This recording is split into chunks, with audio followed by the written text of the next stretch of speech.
राम राम मंडली। आज इस वीडियो में हम इस तरह का विंटेज स्टूल बनाना सीखेंगे। तो चलिए शुरू करते हैं। तो सबसे पहले हम यहाँ पर एक सिलेंडर ऐड करेंगे। अब इसको प्रॉपर डायमेंशन देना पड़ेगा।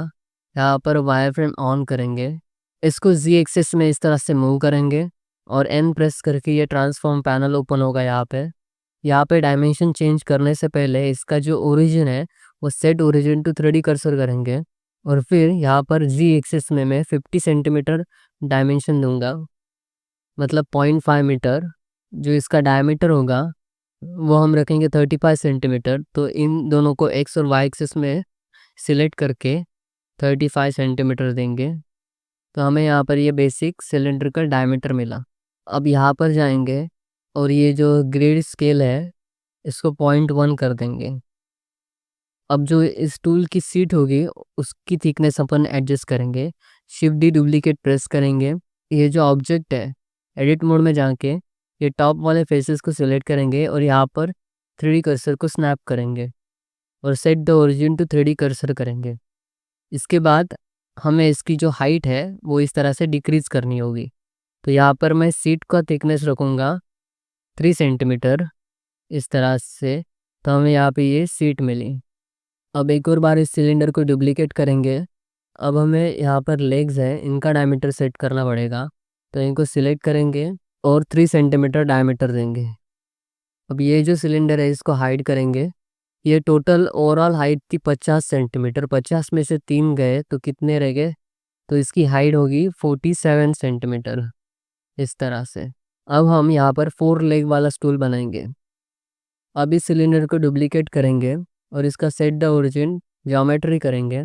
इसको रोटेट करेंगे इस तरह से। इसका जो लेंथ है वो हम रखेंगे 40 सेंटीमीटर और 3D कर्सर को वर्ल्ड ओरिजिन में स्नैप करेंगे और इसको सिलेक्शन टू 3D कर्सर करेंगे।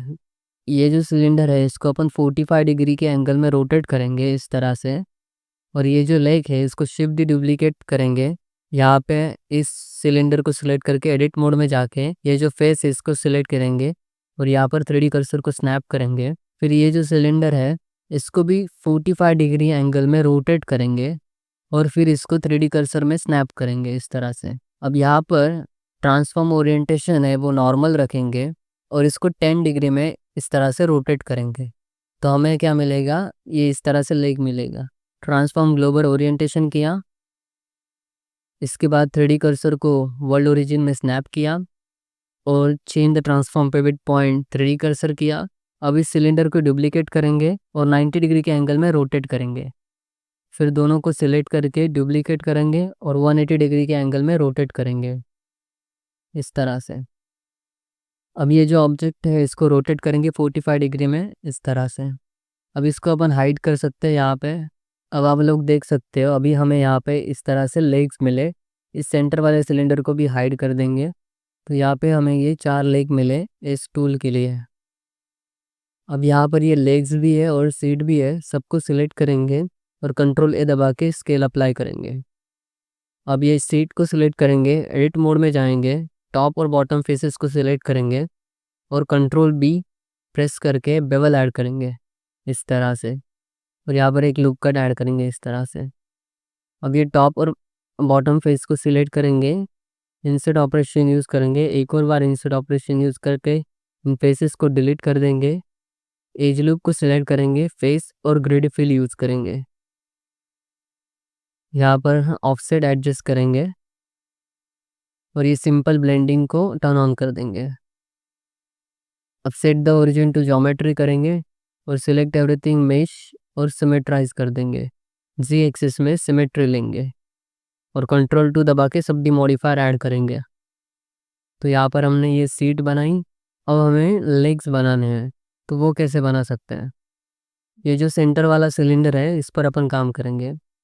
कंट्रोल शिफ्ट ऑल प्रेस करके इन एज लूप को सिलेक्ट करेंगे, फिर सिलेक्ट और चिकर डिस सिलेक्ट करेंगे और कंट्रोल एक्स करेंगे। तो बहुत ज़्यादा लूप कट्स थे वो अब कम हो गए हैं। अब ये जो सिलेंडर है इस पर थोड़ी डिटेलिंग करेंगे।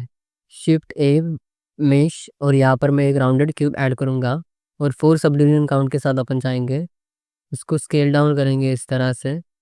इसके जो टॉप वाले फेसेस हैं इनको सिलेक्ट करेंगे और कंट्रोल एक्स कर देंगे, लूप टूल यूज़ करेंगे, सर्कल ऑप्शन। फिर इसके जो बॉटम वाले फेस है इनको भी सिलेक्ट करेंगे, कंट्रोल एक्स, फिर लूप टूल, सर्कल ऑप्शन। फिर यहाँ पे 3D कर्सर को स्नैप करेंगे और set the origin to 3D cursor करेंगे। फिर 3D कर्सर को वर्ल्ड ओरिजिन में करेंगे और स्नैप टू 3D कर्सर करेंगे। फिर इसकी स्केल डाउन करेंगे इस तरह से। इसको एडिट मोड में जाके इसकी बॉटम फेसेस को जी एक्सेस में मूव करेंगे और डिलीट कर देंगे। फिर इन दो ऑब्जेक्ट्स को ज्वाइन कर देंगे और फिर इन एज लूप को सिलेक्ट करके right click bridge as loop करेंगे इस तरह से। और ये जो बॉटम फेस है यहाँ पर इंसर्ट ऑपरेशन यूज़ करेंगे और फेस को डिलीट करके एज लूप सिलेक्ट करने के बाद फेस ग्रिड फिल यूज़ करेंगे और ऑफसेट एडजस्ट करेंगे। फिर इस एज लूप को सिलेक्ट करके यहाँ पर कंट्रोल बी से बेवल ऐड करेंगे। फिर यहाँ पर एक लूप कट ऐड करेंगे और यहाँ पर एक लूप कट ऐड करेंगे और यहाँ पर एक लूप कट ऐड करेंगे। इस लूप कट पर सेलेक्ट करके इसकी स्केल बढ़ाएंगे इस तरह से और यहाँ पर एक लूप कट ऐड करेंगे। फिर इस लूप कट को सिलेक्ट करके इसकी स्केल बढ़ाएंगे थोड़ी सी और फिर यहाँ पर एक लूप कट ऐड करेंगे और यहाँ पर एक लूप कट और इसकी स्केल बढ़ाएंगे इस प्रकार से। तो थोड़ा सा सिंपल सा डिज़ाइन क्रिएट करना चाहते हैं हम यहाँ पर।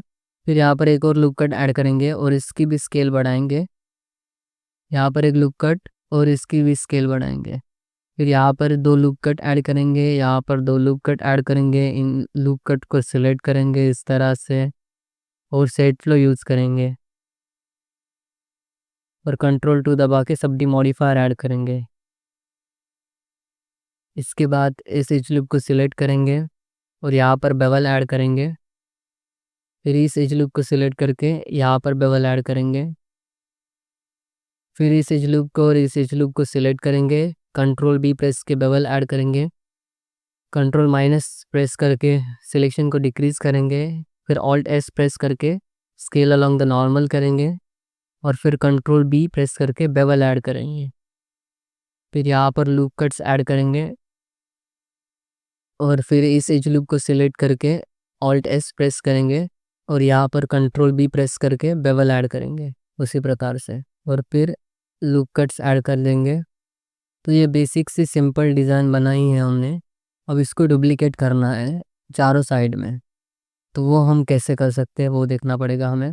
हमारे पास यहाँ पर ये हॉरिजॉन्टल सिलेंडर था, इसको वापस 45 डिग्री एंगल में रोटेट कर देंगे और ये जो सिलेंडर है इसको भी 45 डिग्री एंगल में रोटेट कर देंगे। ट्रांसफॉर्म ओरिएंटेशन नॉर्मल रख देंगे और इस सिलेंडर को इस फेसेस को सिलेक्ट कर देंगे और यहाँ पर 3D कर्सर को स्नैप करेंगे और ये जो सिलेंडर है इसको स्नैप टू 3D कर्सर कर देंगे। फिर इस सिलेंडर को रोटेट करेंगे 7 डिग्री के एंगल में मैं यहाँ पे रोटेट कर दूंगा इस तरह से। फिर ये जो पहले वाले सिलेंडर्स थे इनको हम हाइड कर देंगे। फिर इसका जो टॉप वाला फेस है इसको सिलेक्ट कर देंगे और इसको जी एक्सिस में मूव करेंगे इस तरह से या फिर एक्सट्रूड करेंगे इस तरह से। फिर एडिट मोड में जाके नाइफ टूल यूज़ करेंगे और सी एक्स प्रेस करके एक्स एक्सिस में इस तरह से कट क्रिएट करेंगे। तो ये स्ट्रेट कट मिला हमें यहाँ पर। फिर ये जो टॉप वाली फेसेस है इनको सिलेक्ट करके डिलीट कर देंगे और ये जो एज लूप है इसको कंट्रोल एक्स प्रेस करके डिसॉल्व कर देंगे। फिर इसको आइसोलेट कर देंगे और इस एज लूप को सिलेक्ट करके यहाँ पर F प्रेस कर देंगे। फिर इंसर्ट ऑपरेशन यूज़ करेंगे, फेस को डिलीट कर देंगे और फिर एज लूप को सिलेक्ट करके फेस ग्रिड फिल यूज़ करेंगे और ये जो स्नैप है इसको डिक्रीज कर देंगे इस तरह से। फिर इस एज लूप को सिलेक्ट करके कंट्रोल बी प्रेस करके बेवल ऐड करेंगे इस तरह से और इसको शेड स्मूथ कर देंगे। तो ये हमें लेग भी मिला प्रॉपर। अब ये जो बॉटम फेसेस है इनको भी सिलेक्ट करेंगे, सिलेक्शन को इंक्रीज करेंगे इस तरह से और एक्सट्रूड करेंगे नॉर्मल जी एक्सिस में इस तरह से और फिर नाइफ टूल यूज़ करेंगे और सी एक्स और एक्स एक्सिस में इस तरह से कट क्रिएट करेंगे। फिर ये जो बॉटम फेसेस है इनको डिलीट कर देंगे। ये जो एज लूप है इसको सिलेक्ट करके कंट्रोल एक्स प्रेस करके डिसॉल्व कर देंगे और फिर इस एज लूप को सिलेक्ट करके एफ प्रेस करेंगे। फिर इंसर्ट ऑपरेशन यूज़ करेंगे, एक और इंसर्ट ऑपरेशन, डिलीट फेस और फिर एज लूप को सिलेक्ट करके फेस ग्रिड फिल यहाँ पे ऑफसेट को एडजस्ट करेंगे। फिर इस एज लूप को सिलेक्ट करके कंट्रोल बी प्रेस करके बेवल ऐड करेंगे इस तरह से। तो हमें ये नीचे का सरफेस फ्लैट मिला। अब 3D कर्सर को वर्ल्ड ओरिजिन में स्नैप करेंगे। इसका जो ओरिजिन है set the origin to 3D cursor करेंगे। फिर इसका जो रोटेशन है वो हमें अप्लाई करना पड़ेगा, कंट्रोल ए अप्लाई रोटेशन, और फिर मॉडिफायर में जाके मिरर मॉडिफायर ऐड कर सकते हैं और एक्स एक्सिस और वाई एक्सिस में मिरर ले सकते हैं इस तरह से। अब हमें यहाँ पर हॉरिजॉन्टल सपोर्ट बार बनाने पड़ेंगे जो इन लेग्स में कनेक्ट होंगे। अब हमारे पास यहाँ पर जो हॉरिजॉन्टल सिलेंडर है वो बहुत ही यूज़फुल सिलेंडर है। अब इस सिलेंडर को मैं डुप्लीकेट करूँगा। अब मेरे पास यहाँ पे जो पहले वाला सिलेंडर था इसको सिलेक्ट करके मैं इसकी हाइट 15 सेंटीमीटर रख दूँगा। फिर इसको हाइड कर देंगे। अब इस हाइट पे मुझे सपोर्ट बार चाहिए। इस सिलेंडर को मैं सिलेक्ट कर दूँगा, शिफ्ट डी प्रेस करके रोटेट कर दूँगा और ये जो टॉप फेस है उसको सिलेक्ट करके 3D कर्सर को यहाँ पर स्नैप कर दूँगा। फिर इस सिलेंडर को स्नैप टू 3D कर्सर कर दूँगा इस तरह से। फिर इस सिलेंडर को मैं इस तरह से मूव करूँगा वाई एक्सिस में और इसको ये इस तरह से प्रॉपरली अलाइन कर देंगे। फिर इसकी स्केल डाउन कर देंगे इस तरह से। फिर इस सिलेंडर को हम हाइड कर सकते हैं, इस सिलेंडर को भी हाइड करेंगे। अब यहाँ पर मैं कुछ लूप कट ऐड कर दूँगा। यहाँ पर मैं एक और लूप कट ऐड करूँगा। फिर इन फेसेस को सिलेक्ट करके इन वर्ड्स को डिससिलेक्ट करके वर्टेक्स काउंट कैलकुलेट करूँगा तो 12 है। तो मैं यहाँ पर एक 12 वर्ड का सिलेंडर ऐड करूँगा। पर यहाँ पर 3D कर्सर को स्नैप करेंगे, इस सिलेंडर को हाइड कर देंगे, शिफ्ट ए प्रेस करके नया सिलेंडर ऐड करेंगे 12 वर्ड्स के साथ। फिर इसे रोटेट करेंगे और फिर इसे स्केल डाउन करेंगे इस तरह से और फिर एस एक्सिस में स्केल करेंगे। फिर इस लेग को सिलेक्ट करेंगे और इसका जो मिरर मॉडिफायर है इसको डिलीट कर देंगे। फिर इस सिलेंडर को और इस लेग को सिलेक्ट करके यूनियन बुलियन ऑपरेशन यूज़ करेंगे। ये जो बुलियन मॉडिफायर है सब भी मॉडिफायर के ऊपर होगा और फिर इस बुलियन मॉडिफायर को अप्लाई कर देंगे। फिर जो कटर ऑब्जेक्ट है इसको डिलीट कर देंगे और एडिट मोड में जाएंगे। अब यहाँ पर हमें इन वर्ड्स को कनेक्ट करना पड़ेगा। इन वर्ड्स को सिलेक्ट करेंगे और press M merge at last करेंगे।